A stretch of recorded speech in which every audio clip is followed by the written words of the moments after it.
Sa ngalan ng Ama at ng Anak at ng Espiritu Santo, Amen. ang pagpapala ng ating Panginoong Heso Kristo, ang pag-ibig ng Diyos Ama, at ang makikipagkaisa ng Espiritu Santo naway sumainyong lahat. At sumaiyo rin. Ngayon po ay ginugunita natin at pinagdiriwang ang kapistahan ni San Lucas, manunulat ng mabuting balita. Mga kapatid, tinipon tayo bilang mga kaanib na angkan ng Diyos, kaya dumulog tayo sa maawaing Panginoong nagpapatawad ng lubos. Sinugong tagapagpagaling sa mga nagsisisi, Panginoon, kaawaan mo kami. Panginoon, kaawaan mo kami. Dumating na tagapag-anyayang mga makasalanay magsisi, Kristo, kaawaan mo kami. Kristo, kaawaan mo kami. Nakaluklok ka sa kanan ng Diyos Ama para ipamagitan kami. Panginoon, kaawaan mo kami. Panginoon, kaawaan mo kami. Kaawaan tayo na makapangyarihang Diyos, patawarin tayo sa ating mga kasalanan at patnubayan tayo sa buhay na walang hanggan. Amen.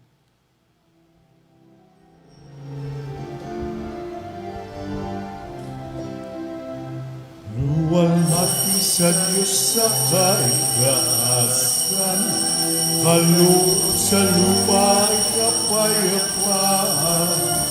Pinupuri ka at ipinagdadangal, sinasamba ka dahil sa dakilang kalwalhatian.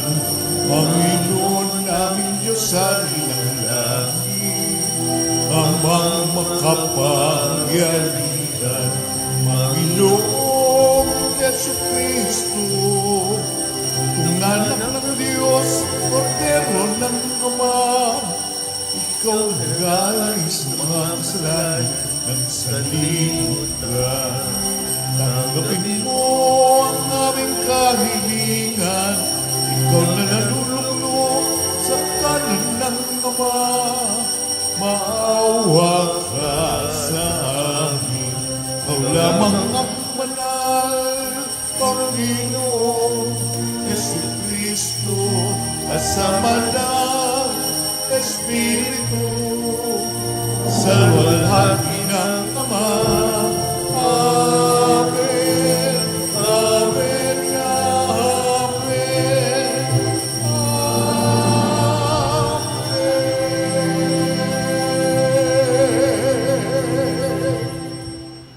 Manalangin tayo. Ama naming makapangyarihan, hiniram mo si San Lucas para sa paglalahad at pagsulat ng isiniwalat mong hiwaga ng iyong pagmamahal sa may hirap.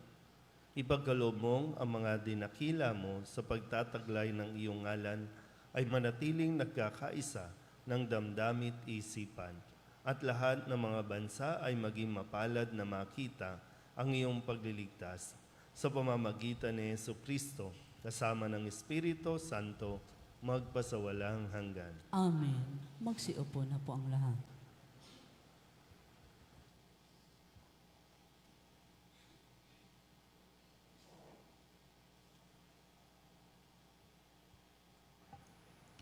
Pagbasa mula sa ikalawang sulat ni Apostol San Pablo kay Timoteo. Pinakamamahal, iniwan na ako ni Demas dahil sa pagkahumaling sa bagay na pansalibutan. Siya'y nasa Tesalonica. Nagpunta sa Galacia si Crescente. Si Tito na may nasa Dalmacia. Si Lucas na lamang ang kasama ko. Hanapin mo si Marcos at isama mo dito, sapagkat malaki ang maitutulong niya sa aking mga gagawin. Pinapunta ko sa Efeso si Tikiko. Pagparito mo, dalhin mo ang aking balabal na naiwan ko kina Carpio sa Troas. Dalhin mo rin ang mga aklat ko, lalo na iyong yari sa Pergamino. Napakasama ng ginawa sa akin ni Alejandro Panday Tanso. Ang Panginoon ang magpaparusa sa kanya ayon sa kanyang ginawa. Mag-ingat ka sa kanya, sapagkat tutol na tutol siya sa mga ipinangangaral natin. Walang sumama sa akin nung unang akong humarap sa hukuman. Pinabayaan nila akong mag-isa. Patawarin nawa sila ng Diyos. Ngunit pinatnubayan ako ng Panginoon at binigyan ng lakas upang maipahayag sa mga hintil ang salita. Ang salita ng Diyos. Salamat sa Diyos. Salmong tugunan. Talastas ng mga tao, dakilang paghahari mo. Ulitin po nating lahat. Talastas ng mga tao, dakilang paghahari mo. Magpupuring lahat sa iyo, O Poon, ang iyong nilalang. Lahat mong nilikha ay pupurihin ka at pasasalamatan. Babanggitin nilang tunay na dakila ang iyong kaharian at ibabalitang tunay kang dakilat, makapangyarihan. Tugon, Talastas ng mga tao, dakilang paghahari mo. dakila mong gaway upang matalastas ng lahat ng tao. Mababatid nila ang kadakilaan ng paghahari mo. Ang paghahari mo'y sadyang walang hanggan, hindi magbabago. Tugon, Talastas ng mga tao, dakilang paghahari mo. matuwid ang Diyos sa lahat ng bagay niyang ginagawa. Kahit anong gawin, ay kalakip doon ang habag at awa. Siya'y nakikinig at handang tumulong sa lahat ng tao. Sa sinumang taong pagtawag sa Kanya'y tapat at totoo. Tugon, Talastas ng mga tao, dakilang paghahari mo. Magsitayo na po ang lahat.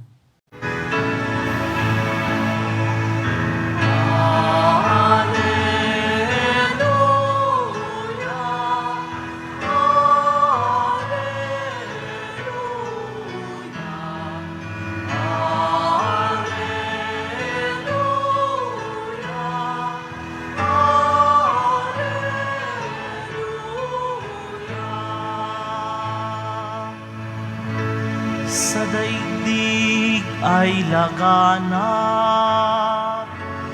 liwanag na sumisikat, salitang buhay ng lahat. Alleluia, Alleluia.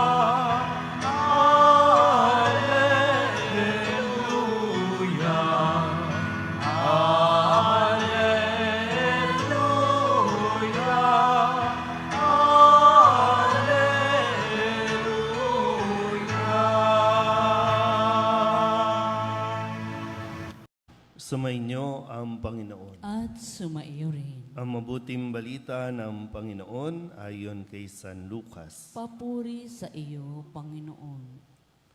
Noong panahong iyon, ang Panginoon ay humirang ng 72.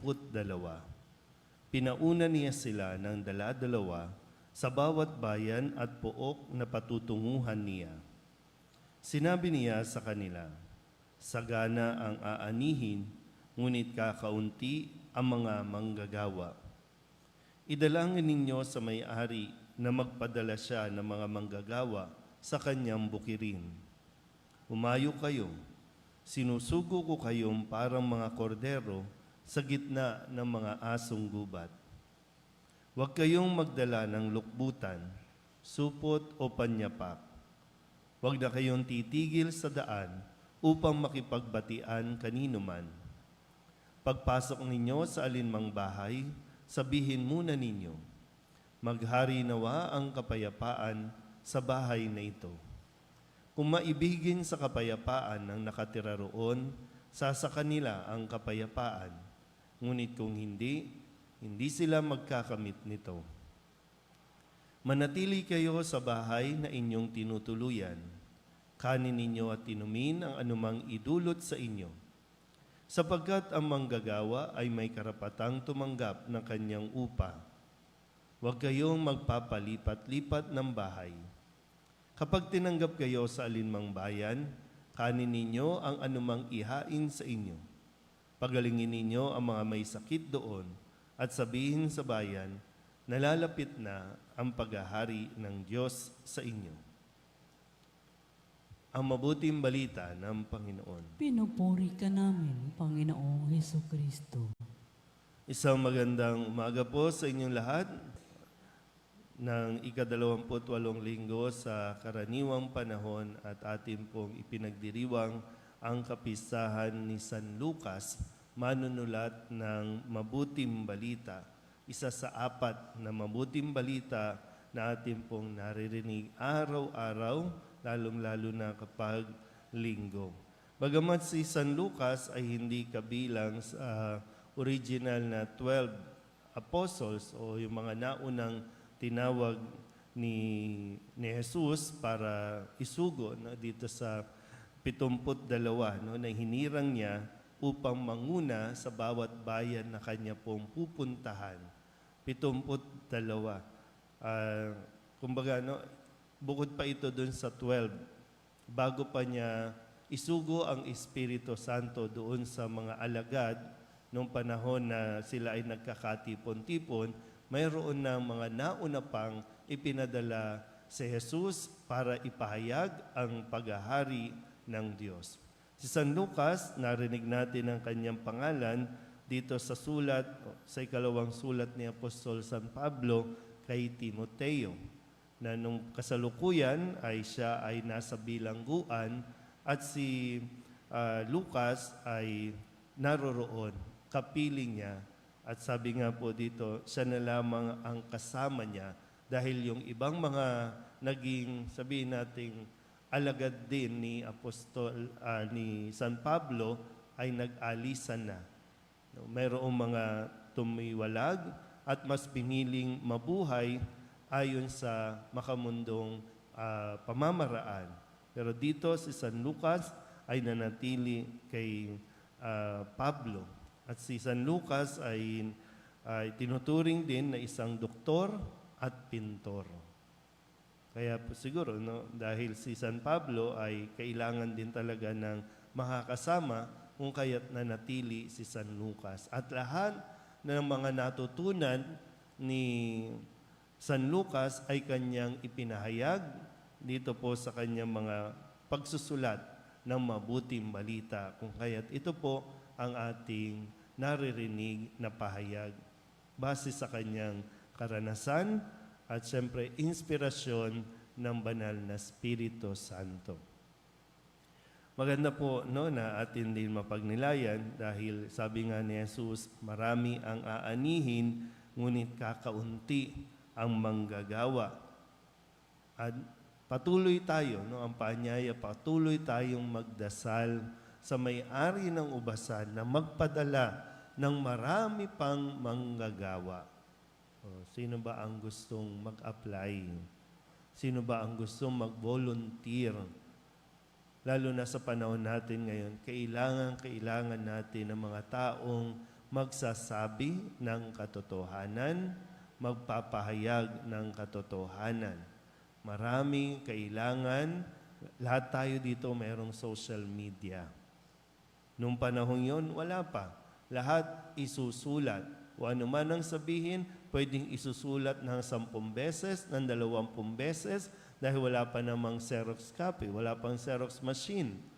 So talagang mano-mano, 10 na tagasulat, kaya may mga scribes. Tagasulat lang. Yung kung ano mismo, pareho dapat kung ano ang nakasulat. At saka pa lamang ito ipapadala sa iba't ibang lugar. Yung mga scrolls na tinatawag natin.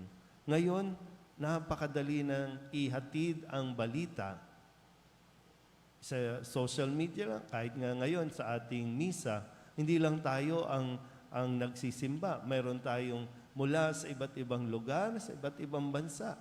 Magkakaiba yung oras natin, pero napapakinggan natin ang mabuting balita na ipinahayag ngayon. Pero yung tanong, ano ba ang ipinapahayag natin? Kapag mabuting balita, kapag tungkol sa salita ng Diyos, marami ang ayaw mag-post, ayaw mag-share, pero kapag mga skandal, mga away, mga gulo, nagba-viral pa kasi share tayo ng share. Sinusuportahan pa natin, ipinapakalat pa natin kahit hindi natin lubusang nauunawaan kung ano yung yung senaryo, kung ano yung konteksto ng kanilang kaguluhan. Kahit nga, sabi ko, sa atin dito, kapag binuksan ba natin ang mga social media natin, ano ang makikita? Sige, buksan nyo nga ang social media nyo. Meron ba dyan na patungkol sa mabuting balita? Ang dami, sabi nga po, ang dami-dami ng fake news. Ang dami-dami ng kasinungalingan minsan nga binabasa pa natin di ba? Tinatangkilik pa natin kahit hindi naman dapat. Pero yung hamon, kaya mo ba na ipalaganap ang salita ng Diyos gamit ang iyong social media? Kasi ilan ba ang friends mo? Ilan ba yung followers mo? Ilan ba yung nandiyan sa social media? Kaya minsan, di ba, parang kahit na magmukhang tanga, sayaw ka ng sayaw dyan, sa TikTok, wala lang, sige lang. Mapansin ka lang. Pero kapag salita ng Diyos, corny. Ayaw natin i-post. At yung minsan din, kapag kalokohan, ang dami mong makikitang likes, comments, pero kapag salita ng Diyos, wala. So ngayon, hamon ulit sa atin, maging kabahagi tayo. Katulad ni San Lucas, na kanyang ipinahayag ang mabuting balita. Maging kabahagi nawa tayo ng nagkakalat o nagpapakalat at nagpapahayag ng mabuting balita gamit ang kung anumang mayroon tayo sa kasalukuyan. Amen?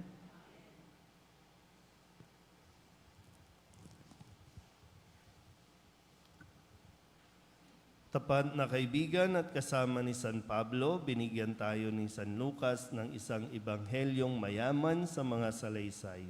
Manalangin tayo sa Ama sa pamamagitan ng mapagmahal na tagapagligtas na inihayag sa ebanghelyo ni San Lucas.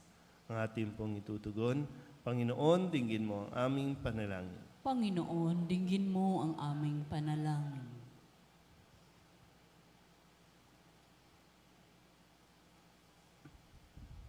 Ang simbahan naway gisingin sa mga kasapi nito ang pagkagutom at pagkauhaw sa tinapay ng buhay na walang hanggan.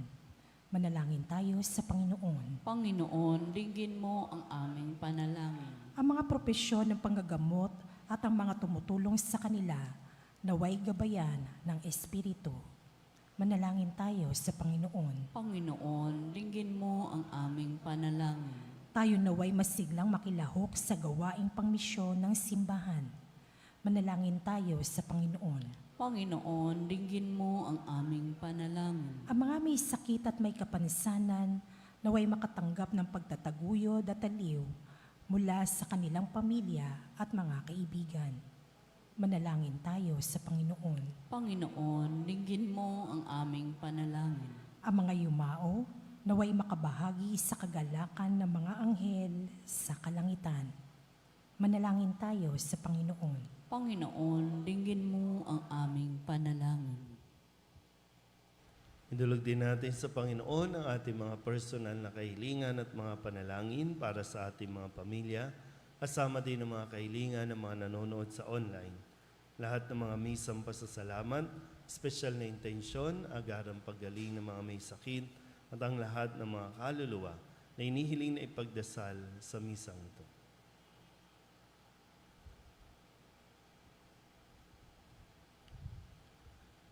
Ang lahat ng ito inihiling namin sa ngalan ni Kristong aming Panginoon. Amen. Magsiupo na po ang lahat.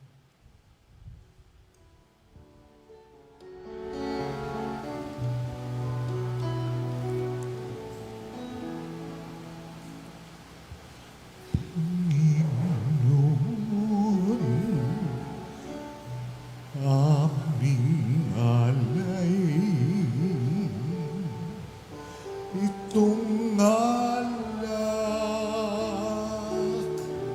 at tinapay sa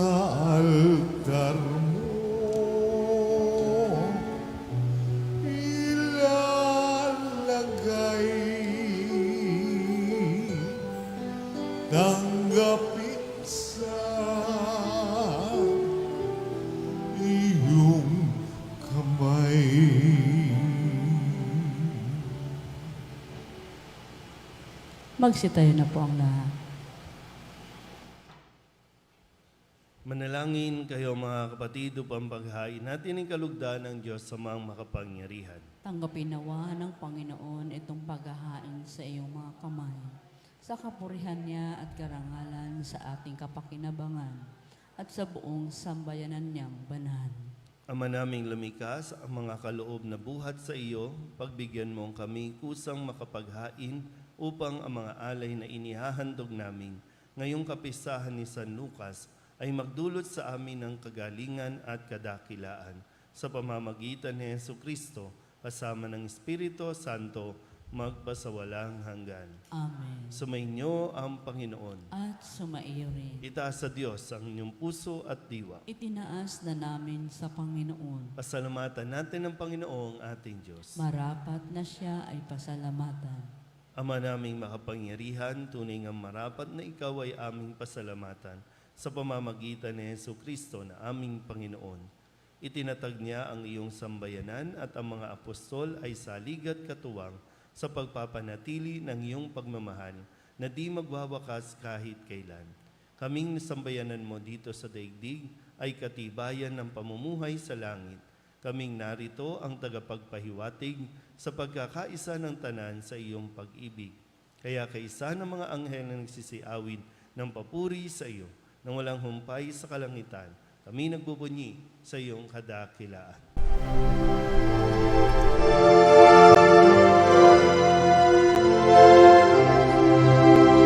Santo, Santo, Santo, Panginoong Diyos makapangyarihan, napupuno ang langit at lupa ng kalwalhatian mo.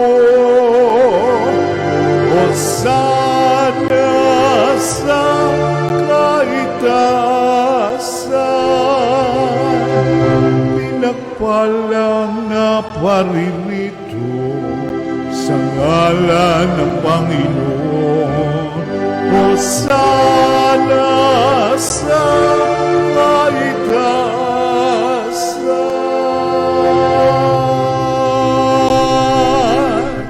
Ama naming banal, ikaw ang bukal ng tanang kabanalan. Kaya't sa pamamagitan ng iyong Espiritu, gawin mong banal ang kaloob na ito upang para sa aming maging katawan at tugo ng aming Panginoong Hesu Kristo. Bago niya pinagtisang kusang loob na maging handog, inawakan niya ang tinapay, pinasalamatan kaniya, pinaghati-hati niya iyon, iniabot sa kanyang mga alagad at sinabi, "Tanggapin ninyong lahat ito at kanin, ito ang aking katawan na ihahandog para sa inyo."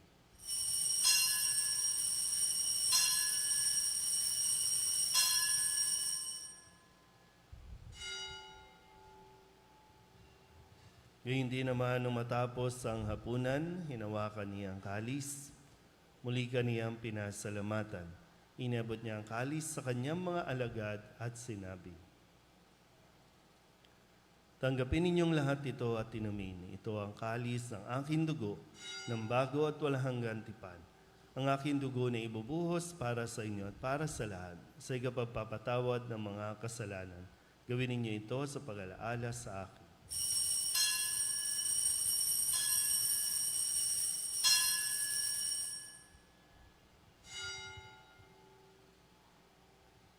Ipagbunyi natin ang misteryo ng pananampalataya. Si Kristo'y namatay, si Kristo'y nabuhay, si Kristo'y babalik sa wakas ng panahon.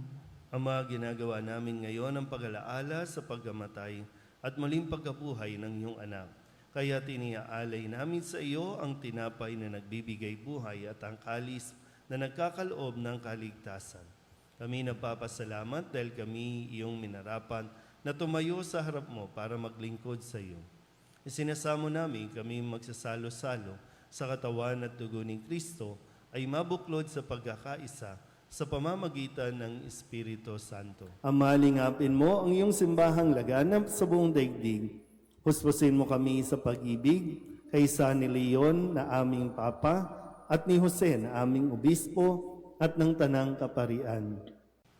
Alalahanin mo si Alberto na tinawag mo mula sa daigdig na ito. Nung siya'y binyagan, siya'y nakaisa ni Kristo sa pagkamatay. Ngayong siya'y pumanaw, naway makaisa siya ni Kristo sa pagkabuhay. Alalahanin mo rin ang mga kapatid naming nahimlay na may pag-asang sila'y muling mabubuhay, gayon din ang lahat ng mga pumanaw. Kawaan mo sila at patuloyin sa iyong kaliwanagan. Kawaan mo at pagindapating kaming lahat na makasalo sa iyong buhay na walang wakas. Kaysa ng mahal na Birhen Maria na ina ng Diyos, ng kabiyak ng puso niyang sa San Jose. Kaysa ng mga apostol ni San Lucas at ng lahat ng mga banal na namuhay dito sa daigdig ng kalugod-lugod sa iyo. May pagdiwang nawa namin ang papupuri sa ikararangal mo sa pamamagitan ng iyong anak na aming Panginoong Heso Kristo. Sa pamamagitan ni Kristo, kasama niya sa Kanya, ang lahat ng parangal at papuri ay sa iyo, Diyos samang makapangyarihan, kasama ng Espiritu Santo, magpasawalang hanggan. Amen. Amen. Amen.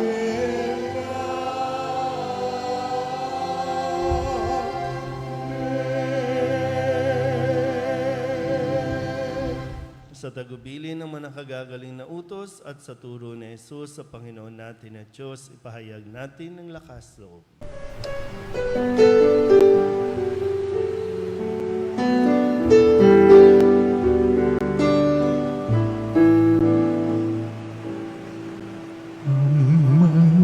Namin sumasalang ka, sambahin ang ngalan mo, mapasamin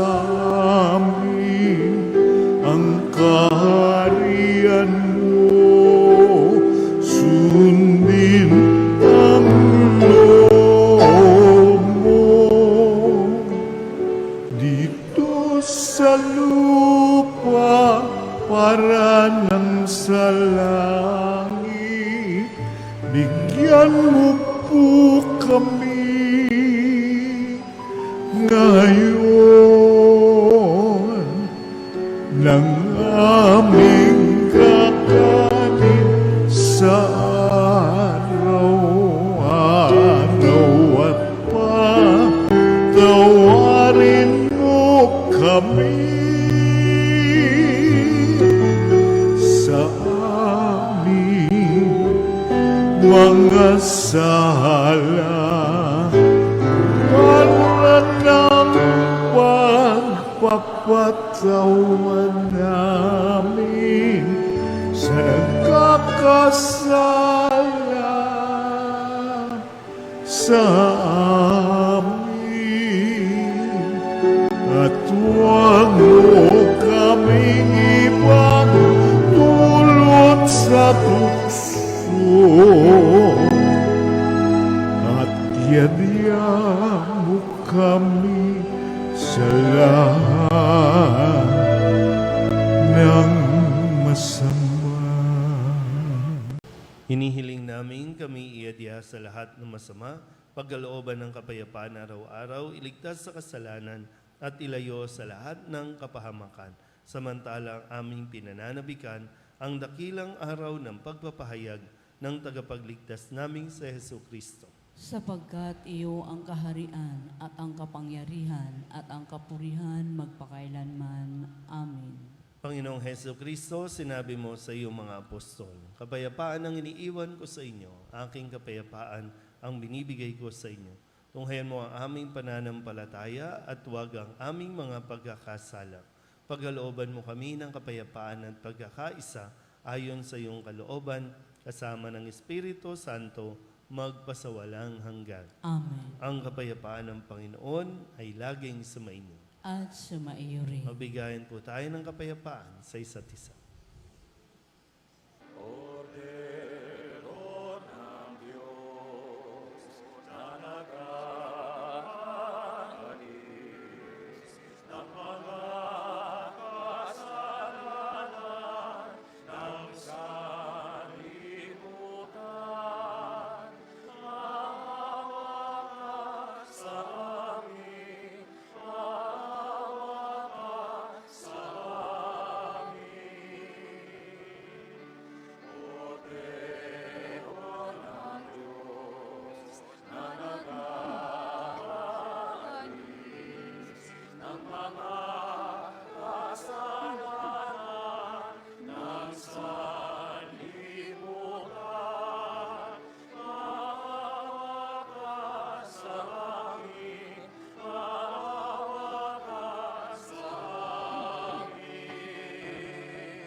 Ito ang kordero ng Diyos. Ito ang nag-aalis ng kasalanan ng sanlibutan.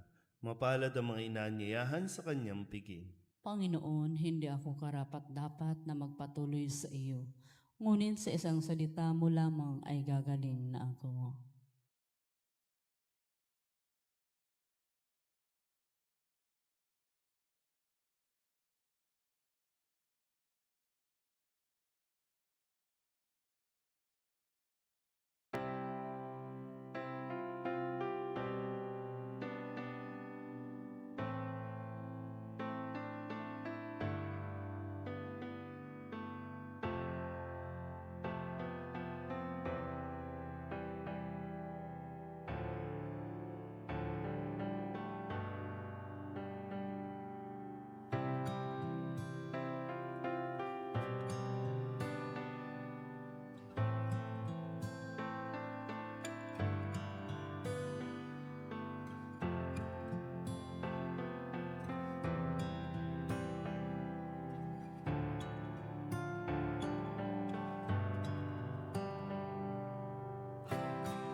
Manalangin tayo.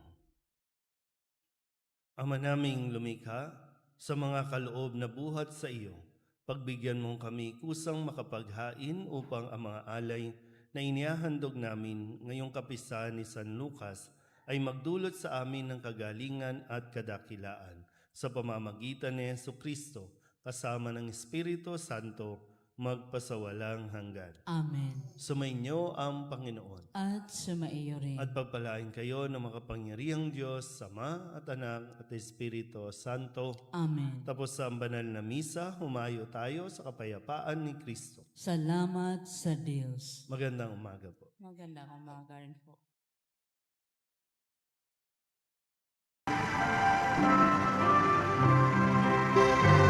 Nuestro Padre Jesus Nazareno, sinasamba ka namin, pinipintungo ka namin, aral mo ang aming buhay at kaligtasan. Nuestro Padre Jesus Nazareno, iligtas mo kami sa kasalanan. Ang krus mong kinamatayan ay sagisag ng aming kaligtasan. Nuestro Padre Jesus Nazareno, dinarangal ka na amin. Nuestro Padre Jesus Nazareno, nilulwalhati ka namin. Nuestro Padre Jesus Nazareno, dinarangal ka na amin. Nuestro Padre Jesus Nazareno, nilulwalhati